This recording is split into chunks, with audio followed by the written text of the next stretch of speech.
Hello and welcome to today's session. And in this video, we are going to look at the graphs of radical functions. Okay, so any function that is given as f of x is equal to the root of x. Okay, this is a radical function. Okay, so now we are going to look at the basic graphs for each and every radical function that you're going to encounter. So in this regard, we have f of x, which is the root of x. The graph of this mother function, it is simply this. It starts at the origin where there is 0, it goes like that. That is a basic graph for f of x, which is the root of x. Okay. What about f of x, which is equal to the negative root of x? So when the negative is outside, what kind of a graph are you going to have? So in this regard, you have you have a graph that is simply a diffraction. Okay, so it is a diffraction of this graph here. Okay, so it will simply come down here. Okay, so you're going to have a graph that starts at the origin, goes like that. Okay, that is a graph that you're going to have. Okay, what about if you have f of x, then there is a negative inside, negative the root of f of x, which equals the root of negative x if the negative is inside here. Okay, what kind of a graph that you're going to have? You have a graph that goes like that. Okay, that is a graph that you're going to have. It goes the other way. Okay, what if you have f of x, which is there is a negative outside and there is also a negative inside?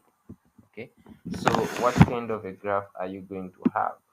Okay, so in this regard, the graph that you're going to have, it will simply be a reflection of this one here, so meaning it will be a reflection down here. So you have a graph that comes like this. It will be a graph that goes like that. That is what you're going to have for this function here. So now we introduce the vertical shift and we also introduce the horizontal shift. So this is f of x, which is the root of x. Then you have plus 2. So this 2 is a vertical shift of 2 units upward, okay, on the y-axis. So meaning you know that the basic graph, it will start at this point. But now you are saying this graph, you are shifting it 2 units. Okay, so instead of being at the origin, you are shifting it 2 units, so it will start at 2, it will go like that.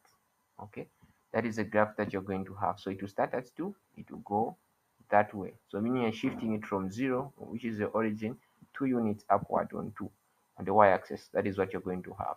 Okay, then for this one, f of x, which is the root of x minus 2, here you simply solve for x and you know where the graph is going to start from. So this is a horizontal shift. So meaning when you solve for x there, you have x minus 2, which is equal to 0, which means x is equal to 2. So meaning this graph, it will start 2 units to your right side. It will start at x is equal to 2. So meaning it will start here where there is 2 on the x-axis, and it will simply go like that. Instead of starting at the origin here, you are shifting it 2 units, okay, to your right side, and you're going to have a graph that starts at x is equal to 2. It goes like that. It's the same way if you have f of x, which is x plus 2 here. You solve for x, meaning you're going to shift it 2 units to your left side. Okay, to your left side, it will be x minus 2, which is equal to x plus 2 is equal to 0. So meaning it will become at negative 2 if at all you had a similar question, but there is simply x plus 2 inside that root. So these are some of the basic graphs of radical functions that you're going to encounter, and whatever vertical shift they put, whatever horizontal shift, whatever translations that they're going to put, you still have to know the basics. Okay, because it's from these basics that you are going now to go into details and see how you're going to shift it on the y-axis, shift it on the x-axis. I hope this video was educative, and thank you for watching.